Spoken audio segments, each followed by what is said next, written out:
কোন গোপনে মন ভেসেছে ধারাবাহিকে আমরা দেখেছিলাম রোহিণীর জন্য ওর মা পাত্র ঠিক করেছে, বিয়ে দিয়ে বিদেশ পাঠিয়ে দিতে চায়।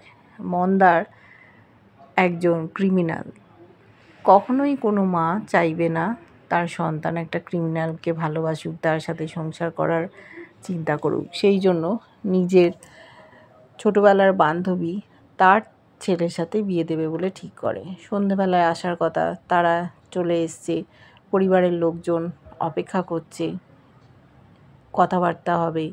ওখানে শ্যামলী অনিকেত এসছে, শ্যামলী মোটেই পছন্দ করছে না।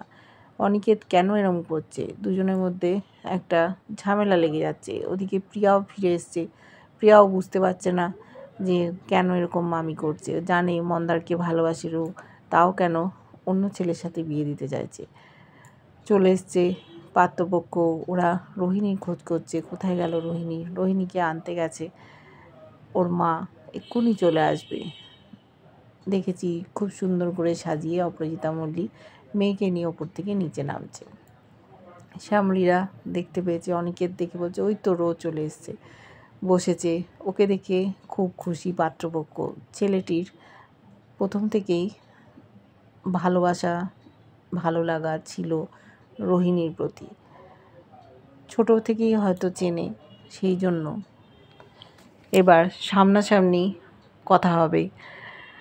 ছেলেটা রোহিণীর সাথে হাত মেলাতে চেয়েছে, কেমন আছো জানতে চেয়েছে। ওর মা বাবাও জিজ্ঞেস করছে রোহিণীর এই বিয়েতে কোনো আপত্তি নেই কি না।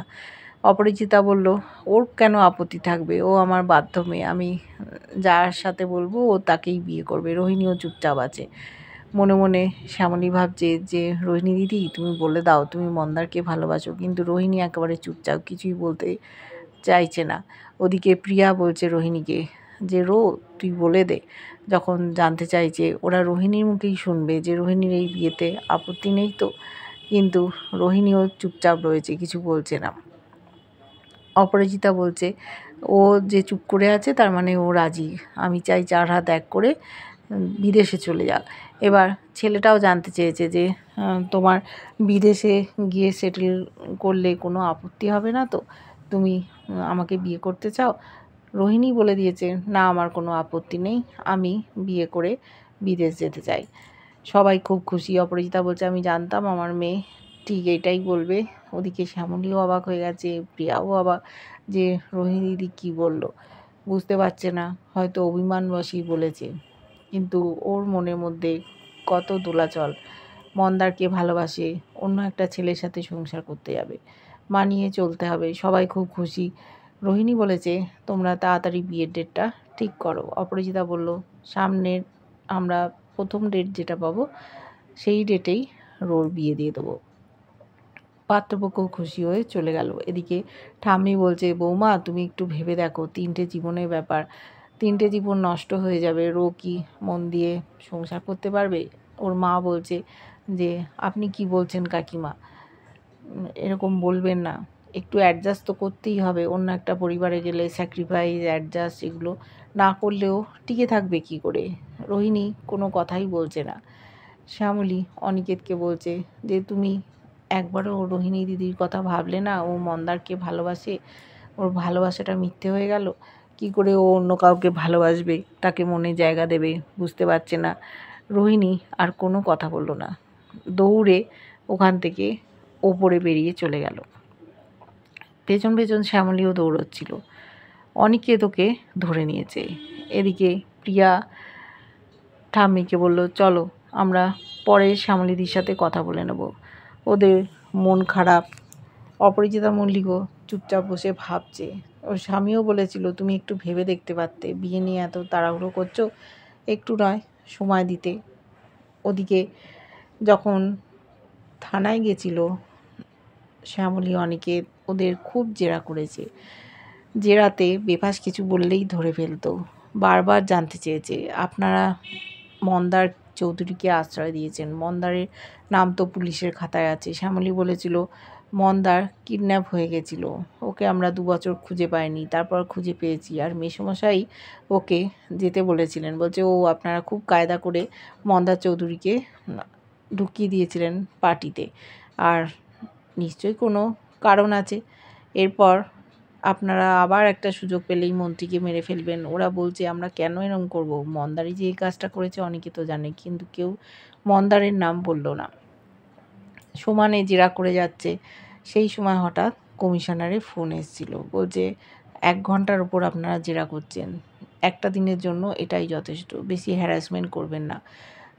তখন থানার ওসি বলছে আপনাদের হাত তো অনেক দূর পৌঁছে গেছে, ঠিক আছে যখন ডাকবো তখন আসবেন, আজকের মতো আপনারা যান, এই বলে ছেড়ে দিয়েছিল। ওরা মন্দারকে আড়াল করছে যাতে ও ধরা না পড়ে যায়। এদিকে রোহিণী চলে গেছে মন্দারের ঘরে। মন্দারকে বলছে যে জানিস আমার বিয়ে ঠিক হয়ে গেছে, আমি বিয়ে করে চলে যাব। বলছে তাতে আমার কি, তোর বিয়ে ঠিক হয়েছে তুই যাবি, তোর সাথে আমার কী লেনা দেনা, আমি কি তোকে চিনি? আমার বউ হচ্ছে শ্যামলী, আমি শ্যামলীকে নিয়ে চলে যাব উত্তরবঙ্গ। রোহিণী বলছিল যে তোর মনে কোনো কষ্ট হবে না, কিন্তু মন্দারের সেই বিষয়ে কোনো কিছু বলার নেই। যখন শ্যামলীকে বউ বলছে, ওকে ভালোবাসার কথা বলছে, হঠাৎ তাকিয়ে দেখছে মন্দার রোহিণী ওখান থেকে বেরিয়ে চলে গেছে। ও ভাবছে কি হলো, রোহিণী এখানে নেই কেন, চলে গেল কেন, বুঝতে পারলো না যে কি ব্যাপারটা ঘটলো। রোহিণীর খুব মন খারাপ, মন্দার ওকে চিনতেই পারছে না, ওর ভালোবাসার স্বীকৃতি দিচ্ছে না। কিছু করার নেই, মাও চেপে ধরেছে বিয়ে দেবে বলে।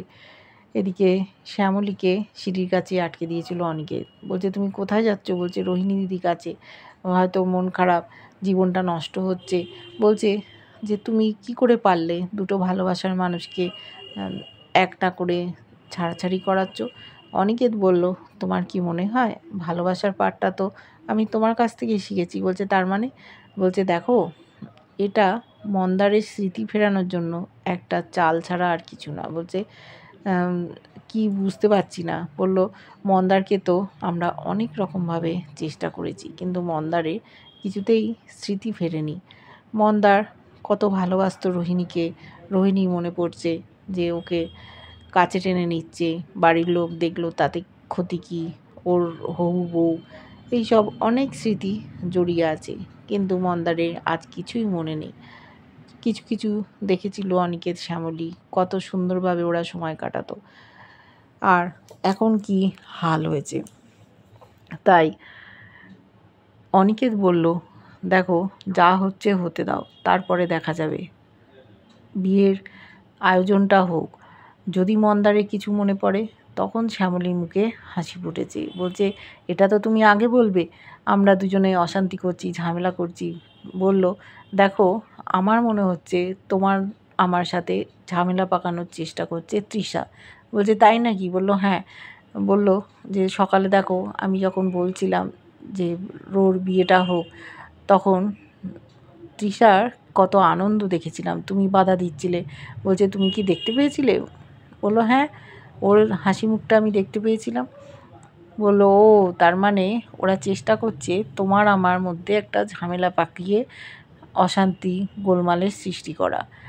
তাতে দেখছে ওরা সাকসেসফুল। এদিকে রোহিণী দিদির সাথে অন্য একটা ছেলের বিয়ে হবে, মন্দারের সাথে নয়। এবার বিয়ের আয়োজন ওরা যেরকমভাবে করে সেরকমভাবেই শুরু হবে। দেখা যাক মন্দারের স্মৃতি ফেরে কিনা। রোহিণী হয়তো কষ্ট পাবে। শ্যামলী বলছে কোনো কারণে মন্দারের স্মৃতি ফিরল না, তখন কি করবে? বলছে আমরা বিয়েটা ভেঙে দেবো, আমি তো আছি, রোহিণীর দাদা, ব্যাস, আর তো কোনো গোলমাল হবে না। তখন শ্যামলীর স্বস্তি পেয়েছে, বুঝতে পারেনি অনিকেত এত দূর ভেবেছে, খুব খুশি হয়েছে। ও কখনোই দুটো মানুষকে আলাদা করবে না। অনিকেত বুঝতে পেরেছিল শ্যামলীকে ছাড়া বাঁচতে পারবে না। 2 বছর দুজনেই অনেক কষ্টে জীবন কাটিয়েছিল, তারপর শ্যামলীকে কাছে পেয়ে সব দুঃখগুলো ভুলে আবার নতুন করে ওরা সংসার বেঁধেছে। এদিকে তৃষা অরুণাবকে ফোন করে বলেছিল শ্যামলী আর অনিকেতের মধ্যে জোর ঝামেলা লেগে গেছে, আরও যাতে ওদের ঝামেলা বেড়ে যায় সেই চেষ্টা যেন চালিয়ে যায়।